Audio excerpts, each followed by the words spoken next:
नौजवान और किसान आंदोलन नहीं करने का आपका कोई समाधान नहीं हो सकता, कोई भला नहीं कर सकता। आंदोलन का तरीके आपको सीखे हैं कि आंदोलन कैसे होगा। आंदोलन गाड़ियों से नहीं होगा, इनसे भाई मंडी आपके यहाँ पे है नहीं और प्रधानमंत्री ने पूरे देश की मंडियां बर्बाद कर दिया। कहते कि मंडी की जरूरत नहीं, मंडी के बाहर अपनी फसलों को कहीं पर भी किसान बेच सकता है। यहाँ तो 2004 के बाद वो मंडी खत्म हो गई थी। आपकी गेहूं की फसल आ रही है, अपने ट्रैक्टर में की जरूरत ही नहीं है। अगर आप अपना ट्रैक्टर लेके पटना की को चलोगे तो विधानसभा से बढ़िया कोई मंडी आपकी नहीं है। एक बार आपको ट्रैक्टर में चलना पड़ेगा, पटना विधानसभा में अपना गेहूं बेचना पड़ेगा, अपनी फसलें बेचनी पड़ेगी। एक आंदोलन दिल्ली की तर्ज पे आपको पटना की कॉल देनी पड़ेगी और जब ट्रैक्टर पटना के चारों तरफ से जाए, प्रशासन उसको रोकने की कोशिश करेगा। आप उसको बता दो कि भारत सरकार का ये रेट है 1975 रुपए गेहूं का रेट है, 1700-1800 रुपए मक्का का रेट है, 1800-1850 रुपए धान का रेट है। प्रधानमंत्री ने कहा कि मंडी के बाहर कहीं पे भी बेच लो, ये थानों में भी बिक सकता है। सरकारी थाना है तो थानों के अंदर बेचने का काम करेंगे। जो भी विभाग रोकने का काम करेगा उस विभाग को वो फसलें खरीदनी पड़ेगी। ये आंदोलन की यहां से शुरुआत होगी। वे वहां पर रोकने की आपको कोशिश करेंगे कि दिल्ली की तरह पटना को भी एक दिल्ली बनाना पड़ेगा हमको। उस दिन इस आंदोलन की शुरुआत हो जाएगी। जिस तरह से पंजाब के लोग दिल्ली के अंदर आए, हरियाणा के अंदर आए, उत्तर प्रदेश के लोग आए, राजस्थान और मध्य प्रदेश के लोग दिल्ली में अपने ट्रैक्टरों के साथ में आए, उनको 2 दिन लगे आने में। पूरे उनको 2 दिन से भी ज्यादा बैरिकेडिंग हटाने में लगे, बड़े बड़े पत्थर ट्रैक्टरों से हटाने में लगे, बैरिकेडिंग हटाने में लगे, सड़कें एनएच को, नेशनल हाईवे को राजा उसकी हरियाणा की सरकार ने खोद दिए, नहरें वहां पे खोदी, उसमें मिट्टी भर के जो वो ट्रैक्टर जो वो काफिले पंजाब और हरियाणा के लोग आगे बढ़े, उनको 4 महीने से भी ज्यादा हो गए दिल्ली को चारों तरफ से घेर कर रखा है। जब पूरे देश की राजधानी गिरेगी, यह आंदोलन ऐसे ही खत्म नहीं होगा। क्योंकि अगर किसी पार्टी की सरकार होती तो जरूर बातचीत हो जाती। देश में किसी पार्टी की सरकार नहीं है, देश में कंपनियों की सरकार है और कंपनी कभी भी बात नहीं करेगी। ये वही कंपनी है जो भूख के आधार पे देश में रोटियों की कीमतें तय करना चाहती है। आप अगर जाकर देखोगे इन कंपनी के जो रेस्टोरेंट है, आप उसमें जरूर देखना, मैकडॉनल्ड्स, केएफसी, जो बड़ी बड़ी फूड चेन है, उनके वहां पे जब शाम को भोजन वो पूरा बंद करते हैं ये अपना सेंटर। अगर इनकी क्लोजिंग रात को 9 बजे है तो 9 बजे के बाद में किसी को खाना नहीं देते, तो जो बचा हुआ खाना है ये अपने कर्मचारी को भी नहीं देते। ये इनकी जानकारी करी है इनकी हमने। उन्होंने कहा कि नहीं, बचा हुआ भोजन कर्मचारी को नहीं देना, बचा हुआ भोजन डस्टबिन में जाना, कूड़ादान में खुला। और इसमें 8 गुलाब जामुन है और 2 गुलाब जामुन रात के 8 बजे ग्राहक ने खा गया और 6 गुलाब जामुन उस डब्बे में बची तो वो डस्टबिन में जाएगी, वो दूसरे कर्मचारियों को खाने के लिए फ्री में नहीं दिया जाएगा। ये फूड चेन आएगी। हमको इसका विरोध करना है। इसका वॉलमार्ट जैसी कंपनी आ रही जिसके पास में 10,000 से भी ज्यादा पानी के जहाज हैं, वो एक देश का अनाज उठा के दूसरे देश के में अनाज फेंकने में उनको 15 से 20 दिन और महीना लगता है। उनका पहला टारगेट है कि साप्ताहिक बाजार बंद होंगे। ये एग्रीमेंट भारत सरकार से वे कर रहे हैं। क्या साप्ताहिक बंद जो बाजार बंद होंगे उनसे कितना नुकसान होगा? जो 2 रुपए की कंगी और 5 रुपए का संदूर, और वे कंगन बेचते हैं 2-5 रुपए के, वे जो खिलौने बेचते हैं 5 से 6 और 8 रुपए का, जब वे साप्ताहिक बाजार बंद हो जाएंगे वही चीज मोल में जाके 100 रुपए से ज्यादा की होगी। ये करीब 60 लाख करोड़ रुपए का ये व्यापार है। इस खुदरा व्यापार पे वे कब्जा करना चाहते हैं और उसमें 4.5 करोड़ लोग उस व्यापार से जुड़े हुए हैं। वे बर्बाद होंगे, बेरोजगार होंगे। तो ये बहुत से सवाल हैं।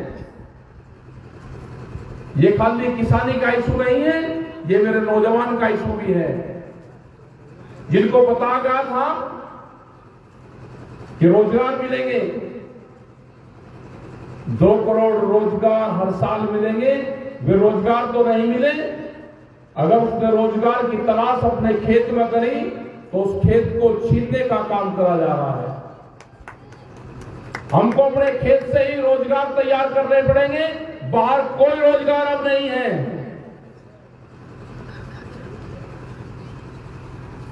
अभी गुजरात में गए 2-3 दिन पहले हम गुजरात से आए, साबरमती आश्रम गए, महात्मा गांधी जी जहां पर रहे, सरदार वल्लभ भाई पटेल के गांव गए, उनके आश्रम में गए, बागडोली गए, वहां पे एक सभा को संबोधित करा, वहां के किसानों से मिले। लेकिन गुजरात में भी किसी पार्टी की सरकार नहीं है। गुजरात है पुलिस की स्टेट, वहां पे पुलिस का राज है। देश में एक पहला राज है कि जहां पे पुलिस का राज है, जनता को बोलने की कोई आजादी नहीं है।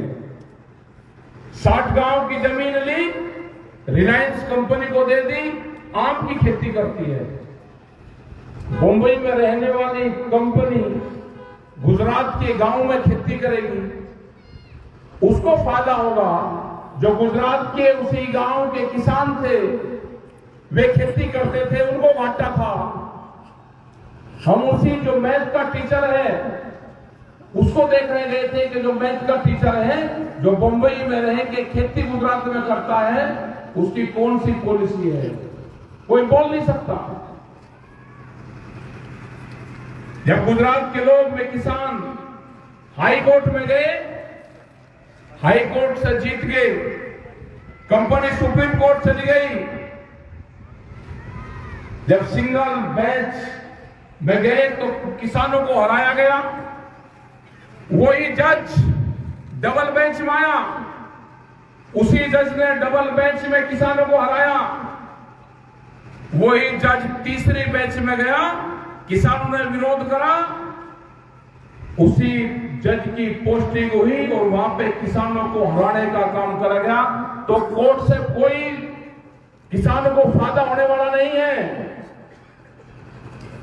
एक ही जज 3 फैसले सुनता हो, हरा के फिर हराता हो, फिर हराता हो, क्योंकि इनको भी एक पॉलिटिकल चस्का लग गया है।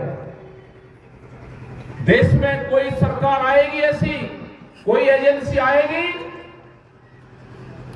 कि जो पॉलिटिकल लाभ लेते हैं, इनके 55 साल का कार्यकाल जरूर देख लिया जाए। जो एमपी बनते हैं, जो राज्यसभा में जाते हैं, जो अपने पदों का दुरुपयोग करते हैं, इनकी जांच होगी। सब ये सब जेल में जाएंगे, जेल में। ये आंदोलन आपको करने पड़ेंगे। ये जन आंदोलन है, जन क्रांति है। अगर आप आंदोलन नहीं करोगे तो आने वाली पीढ़ी आपकी आंदोलन नहीं कर सकती, क्योंकि जब तक तो ये पूरी जमीन व्यापारियों के कब्जे में चली जाएगी। 2013 का भूमि अधिग्रहण एक्ट बना, उसकी स्टैंडिंग कमेटी की चेयरमैन थी सुमित्रा महाजन, जो बीजेपी की एक बड़ी लीडर थी।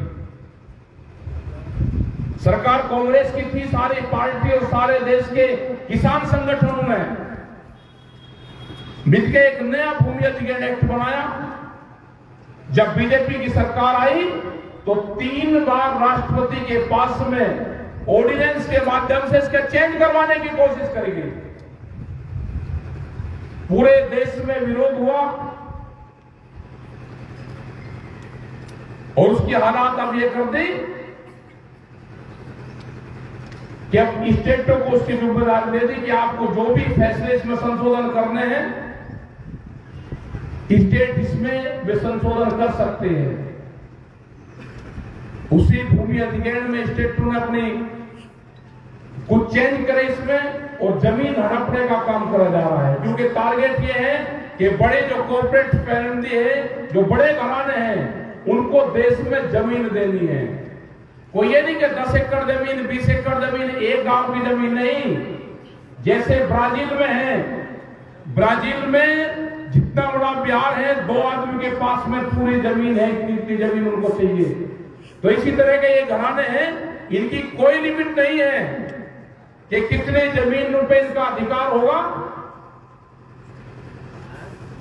ये पूरे देश की जमीन लूटने का काम करेंगे। इनका काम होगा जैसे 100-150 साल पहले राजा पद्धति थी कि राजा वो बड़ा होता है जिसके पास में गोदाम ज्यादा होंगे, अनाज जिसके पास में ज्यादा होगा वही बड़ा राजा होगा। यही पद्धति आज चली कि गोदाम बना लिए उन्होंने, बहुत बड़े बड़े गोदाम बने और देश में कानून बांधवाए। इसका मतलब यह हो गया कि गोदाम बनने से पहले देश में कानून नहीं आए, गोदाम पहले बनाए गए और कानून बाद में आए। प्रधानमंत्री के कार्यालय तक व्यापारी जो बड़े घराने हैं, जो कंपनियां हैं, उनकी पहुंच है। ये लड़ाई आपको लड़नी पड़ेगी और आंदोलन की लड़ाई की शुरुआत इस किसान को करनी पड़ेगी, क्योंकि जीवन में सबसे प्यारी चीज अगर किसी आदमी को होती है तो होता है, अगर किसी का 3 लड़की भी होगी तो कहेगा भाई मेरा लड़का नहीं हुआ। सबसे प्यारा लड़का होता है, पुत्र होता है सबसे प्यारा। लेकिन कोई एक किसान जो यहां पर बैठा, अपने जीते जी किसी ने अपने लड़के के नाम अपनी जमीन करी, कोई एक आता होगा, मजबूरी बस करती होगी, जमीन नहीं करता नाम। वो मरते दम तक भी 100 साल की उम्र में भी अपने लड़के के नाम जमीन नहीं करता। वो कहता है कि ये लड़का है ना, जमीन बेच लगा। लेकिन ये कंपनी आपकी जमीन हड़पना चाहती है। आप कैसे घर में सो रहे हो? आपको आंदोलन करने पड़ेंगे। पुलिस फोर्स के लोग आपको डराने का काम करेंगे। आप जहां पे मीटिंग करोगे, वे एक दिन पहले आपको मीटिंग की परमिशन देंगे। किसान संगठन कोई परमिशन लेने की जरूरत नहीं है। आप अपना प्रेस में ज्ञापन दो कि हमारी मीटिंग यहां पे है, आप अपनी मीटिंग करो। जिनके खिलाफ आप आंदोलन कर रहे हैं, आपको परमिशन देंगे। ये धाराएं 144 लगेंगे।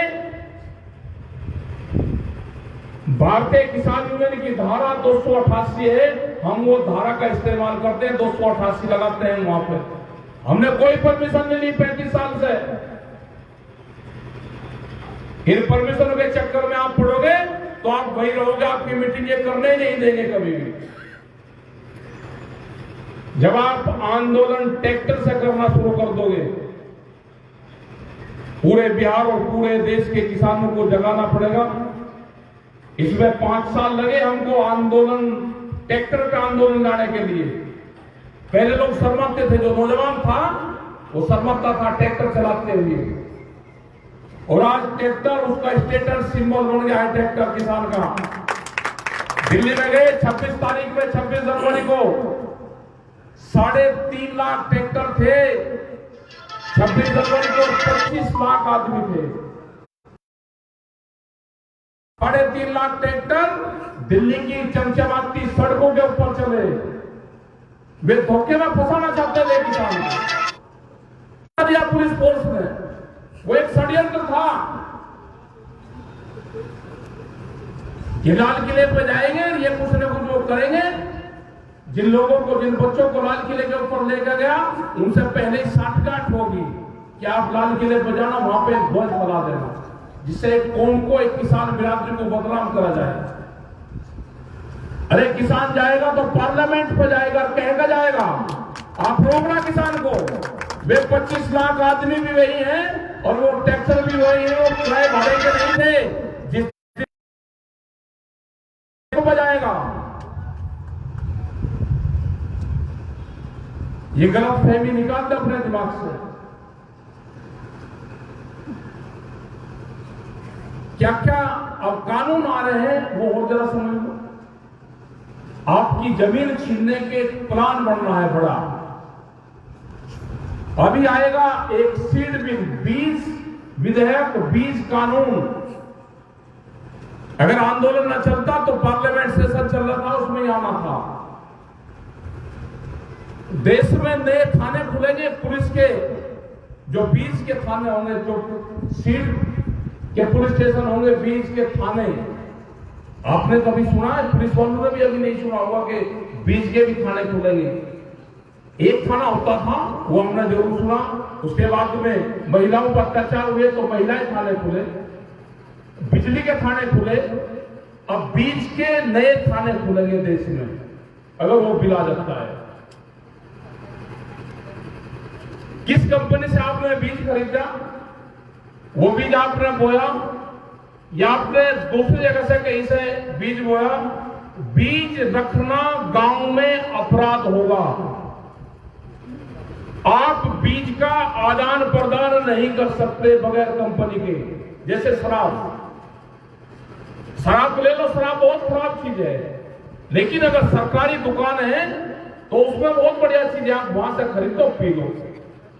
लेकिन अगर आपने घर में रख ली तो शराब बहुत खराब चीज है, उस पर कानून बना हुआ है, आपके ऊपर केस रजिस्टर होगा। यही बीज का कानून होगा।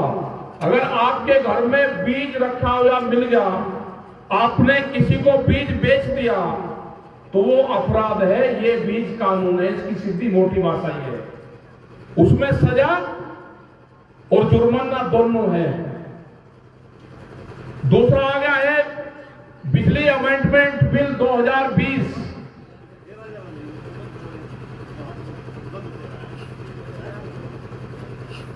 उसमें है कि अगर किसी के पास में 2 पशु गांव में है तो उसको कॉमर्शियल कनेक्शन लेना पड़ेगा, व्यापारिक कनेक्शन बिजली का।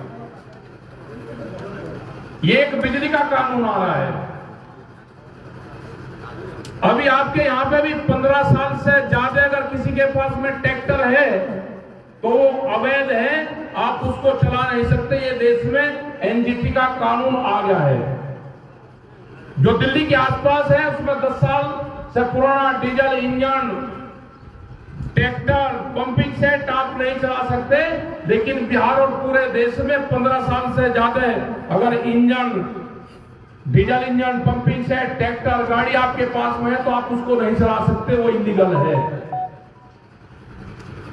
दूध का एक एग्रीमेंट भारत सरकार विदेशों से कर रही है। अगर वो आएगा तो पूरा दूध का सेक्टर, पूरी डेयरियां हमारी खत्म होगी।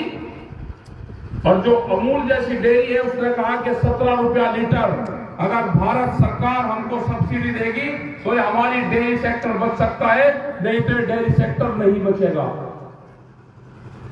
तो जब इतने कानून आ जाएंगे तो किसानी बच सकती है। ये किसानी बचेगा, ये गांव बचेगा, ये नौजवान बचेगा जब सड़क पे आंदोलन होगा। जब सड़क से आवाज आएगी, और वो टाइम आ गया जब पार्लियामेंट संसद से, जब संसद गूंगी और बहरी हो जाए, वहां से कोई आवाज ना आए, तो उसके बाद में सड़क की आवाज सुनाई देगी। तो ये आंदोलन का टाइम आ गया कि आपको आंदोलन में हिस्सा लेना पड़ेगा, आंदोलन करने पड़ेंगे, ट्रैक्टरों से आंदोलन करने पड़ेंगे। जैसे हमारे जवान हैं वो टैंक से आंदोलन करते हैं, टैंक अपनी सरहदों पर रखते हैं। किसान को ट्रैक्टर अपने खेत में रखना पड़ेगा, अपने देश की सड़कों पर रखना पड़ेगा, आंदोलन करना पड़ेगा। जो मेरे यूथ हैं, जो युवा है, उसको ट्विटर का सहारा लेना पड़ेगा। जब ही ये ट्रिपल टी से ही देश बच सकता है। जो युवा है वो ट्विटर चलाएगा, जो देश का नौजवान है जो गांव में रहता है वो ट्रैक्टर चलाएगा, और देश की सरहदों पर हमारा जवान टैंक चलाएगा। ये देश जब बचेगा, देश नहीं बचना। 26 बड़े संस्थान बिक गए हैं। ये कोरोना काल फिर लगेगा, जो कुछ बचा हुआ है वो अब बिकेगा। रेलवे बिकी, एयरपोर्ट गए,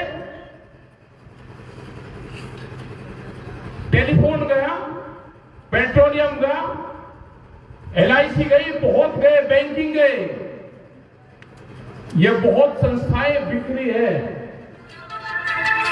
ये पूरा का पूरा सेल फॉर बिहार और सेल फॉर इंडिया, जिसको खरीद रहा हूं खरीद लो, पूरा देश बिका हुआ है। तो इसके लिए आंदोलन ही एक सारा है। यहां पे आए आज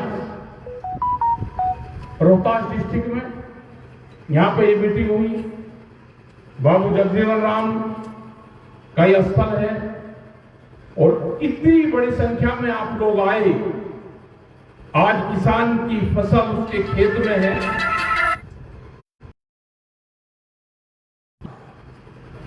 आपका धन्यवाद, जो आयोजक करवाने वाले उनका धन्यवाद। आप लोगों को आंदोलन करना पड़ेगा। तिजोरी में रोटियों को बंद होने से बचाना पड़ेगा, अनाज को गोदामों से बचाना पड़ेगा। ये आंदोलन हमारा जब तक जारी रहेगा, जब तक ये 3 कानून वापसी नहीं होते और MSP के ऊपर कानून नहीं बनता। ये आंदोलन हमारा जब तक जारी रहेगा। और भारत सरकार और LIU के लोग यहां पे होंगे, ये जरूर दिखा दे खबर। लॉकडाउन लग जाए, कर्फ्यू लग जाए देश में, ये हमारे आंदोलन और धरने जो दिल्ली के चारों तरफ हुए हैं, ये खत्म नहीं होंगे। इनको शाहीन-बाग मत मानना। ये आंदोलन हमारे जारी रहेंगे। और पूरे पुलिस फोर्स के लोग, कर्मचारी, 2004 के बाद में जो कोई भर्ती हो रही है तो उसकी पेंशन नहीं है, लेकिन हमारे MP MLA की पेंशन है। प्रधानमंत्री जी, जरा एक बार उनके लिए कह दो कि जो आपने गरीब महिलाओं से उनका हक छीन लिया, इनके लिए भी बोलना चाहिए। जो MP MLA पेंशन छोड़ना चाहता हो, हमारे कर्मचारियों को पेंशन नहीं है और MP MLA को पेंशन है, तो ये दोगला कारोबार देश में नहीं चलेगा। या तो इनको भी पेंशन होगी और या उनको भी पेंशन छोड़नी पड़ेगी। यहाँ के पुलिस फोर्स के लोग हैं, आप कभी भी बिहार के जो पुलिस के जवान हैं, आपको कभी ये अपने घर पर नहीं जाने के सरकारी क्वार्टर में। आप कभी इनका क्वार्टर देखना जाके, 2 चारपाई आएगी उसमें। अपने माँ बाप को भी ले जाते हुए हिचकिचाते हैं, क्योंकि माँ बाप गांव में रहता है, खुली जगह में रहता है, वहां पर उनकी अम्मा बंधन में नहीं रह सकती। तो भारत सरकार को कहा, स्टेट गवर्नमेंट को सबको लिख दे कि आप इनसे ड्यूटी नेपाल के बॉर्डर पर दिलवा लो, उत्तर प्रदेश के बॉर्डर पर दिलवा लो, ये अपने बच्चों को पढ़ाने का क्वार्टर बड़ा कर दो, इनकी सैलरी बढ़ा दो। वर्दी का अगर 16,000 रुपए दिल्ली में पुलिस की वर्दी का भत्ता मिलता है, बिहार में 2,500 से 3,000 से ज्यादा नहीं होगा। क्या यहाँ पर कपड़ा सस्ता है? सबसे ज्यादा ड्यूटी देंगे फोर्सेज के लोग, 24-24 घंटे की ड्यूटी देंगे, लेकिन यहाँ पे आवाज नहीं इनकी कोई उठा सकता। ये हमारे ही परिवार से हैं, वो चाहे सरहद पर लड़ रहा हो या स्टेट पर लड़ रहा हो, ये किसान के ही परिवार से जाते हैं। तो इनकी आवाज, ये किसान संगठन बनेगा। जब जब भी भारत सरकार से बातचीत होगी, इनके जो मसले होंगे वे उठाए जाएंगे। टीचर से भी कम सैलरी इनकी है, कम से कम टीचर के बराबर तो इनकी सैलरियां दे दो, उनसे भी कम सैलरियां इनकी है। तो आपने बात को सुना, बहुत बहुत धन्यवाद। अगली मीटिंग यहाँ पे फिर रखेंगे बिहार के